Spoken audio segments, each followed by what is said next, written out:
मैं आज आपको इस वीडियो में ये क्लैरिटी देने नहीं आ रहा हूं कि कुतुब मीनार एक हिंदू मॉन्यूमेंट है या नहीं, क्योंकि ये डिबेट का इशू ही नहीं है, क्योंकि प्रत्यक्ष को प्रमाण की जरूरत नहीं होती है और मैं खुली आंखों से दिखता सच ना मानने वालों के लिए वीडियोस भी नहीं बनाता। मैं आपके सामने इब्न बतूता से लेकर हसन मिजाज तक हिस्टोरियंस, ट्रैवलर्स, पोएट्स के इतने डॉक्यूमेंटेड लिखित एविडेंसेस हाजिर कर सकता हूं जो साफ साफ ये बता देते हैं कि कुतुब मीनार एक मंदिर की जगह पर बना है। पर हमारे एलाइट क्लास के छात्र इसे नहीं मानेंगे, क्योंकि इतिहास में हुआ नरसंहार उनका present peace of mind disturb कर देता है। So let bygones be bygones, जो हो गया सो हो गया।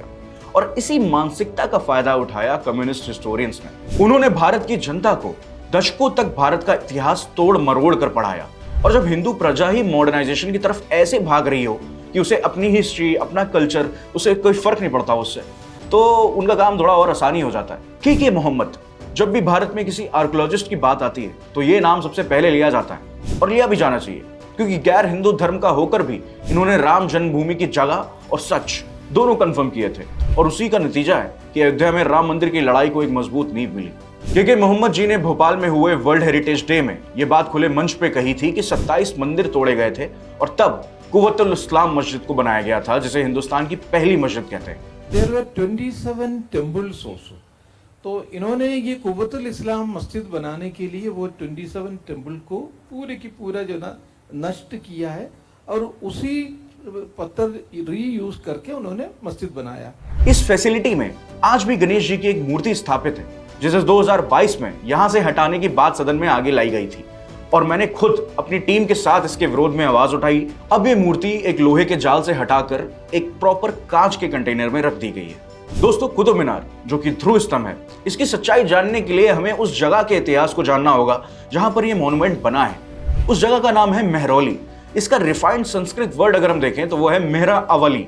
राजा विक्रमादित्य के 9 रत्नों में से एक महान मैथमेटिशियन, एस्ट्रोलॉजर और आर्किटेक्ट वराहमिहिर के नाम पे बसा ये क्षेत्र, जिन्होंने कुतुब मीनार यानी ध्रुव स्तंभ को एस्ट्रोलॉजी के लिए बनाया था, जहां से कॉन्स्टलेशन, सेलेस्टियल ऑब्जेक्ट्स को ऑब्जर्व कर सकें। वहीं कम्युनिस्ट हिस्टोरियंस वाला पक्ष ये कहता है कि इसे मुआजिन से नमाज के लिए आवाज लगाने के लिए बनाया गया था, यानी कोई मुआजिन है वो कुतुब मीनार के ऊपर जाएगा और वो नमाज के लिए लोगों को बुलाएगा। अब कुतुब मीनार 5 फ्लोर्स का है और इसमें 180 सीढ़ियां हैं, वो भी काफी सक्रिय। तो मुझे ये समझने में थोड़ी हैरानी होती है कि दिन में कौन सा मुआजिन 5 बार इस पर आवाज लगाने ऊपर नीचे चढ़ेगा, जब वो आवाज भी 2 फ्लोर के बाद नीचे नहीं आती है, क्योंकि वहां पे ऐसा कोई इको का सिस्टम ही नहीं है। अब इतिहास में आगे बढ़ते हैं। के मोहम्मद जी इस स्पीच में मेहरौली, कुतुब मीनार की इस लोकेशन को चौहानों की राजधानी होने की बात स्पष्ट करते हैं। इस जगह को किला राय पिथौरा के नाम से जाना जाता है, और अगर हम इस पूरी फैसिलिटी को गौर से देखें तो ये पृथ्वीराज के एक महल का हिस्सा ही लगता है। That was the capital of the Chauhans. Chauhan जो भी जितने भी थे वो पृथ्वीराज चौहान का कैपिटल था, वो पूरा के पूरा एरिया। तभी इस मॉन्यूमेंट के लगभग हर दीवार, पिलर पे आपको हिंदू कल्चर की झलक मिलेगी, चाहे वो मंदिर की घंटियां हो, कमल हो या फिर देवी देवताओं की मूर्तियां। और ये बताने की जरूरत नहीं कि इस्लामिक आर्किटेक्चर में ये सारी चीजें हराम हैं। ये इस बात को और पक्का कर देता है कि इसे बनाने वाले आर्किटेक्ट्स हिंदू ही थे, जैसे कि मैंने अभी आपको वराहमिहिर जी के बारे में बताया। एक दिलचस्प बात गौर करने वाली है दोस्तों, जब सारे मंदिर सम्राट पृथ्वीराज के ऊपर अपनी जीत दर्शाने के लिए धूल में मिलाए गए थे, उसके पश्चात कुतुबुद्दीन ऐबक ने कुतुब मीनार यानी ध्रुव स्तंभ के सामने एक रेप्लिका बनाने की कोशिश की, जिसे अलाई मीनार कहते हैं। पर आर्किटेक्चर जीनियसेस बुरी तरह से सफल हुए, क्योंकि उन्होंने उसकी नींव ही गलत रखी। अब इन्होंने वाकई कुतुब मीनार अगर बनाया होता तो इनसे ये भी बड़ी आराम से बन जाता, है कि नहीं? जो अब तक इतिहास में हमारे हिस्टोरियंस ने हमें बताया है वो ये है कि कुतुब मीनार की ग्राउंड फ्लोर सिर्फ कुतुबुद्दीन ऐबक ने बनाई थी, फिर उसके बाद उसके ऊपर के 3 फ्लोर्स उनके दामाद शमशुद्दीन इल्तुतमिश ने बनाए थे, और आखिर में से पूरा किया फिरोज शाह तुगलक ने।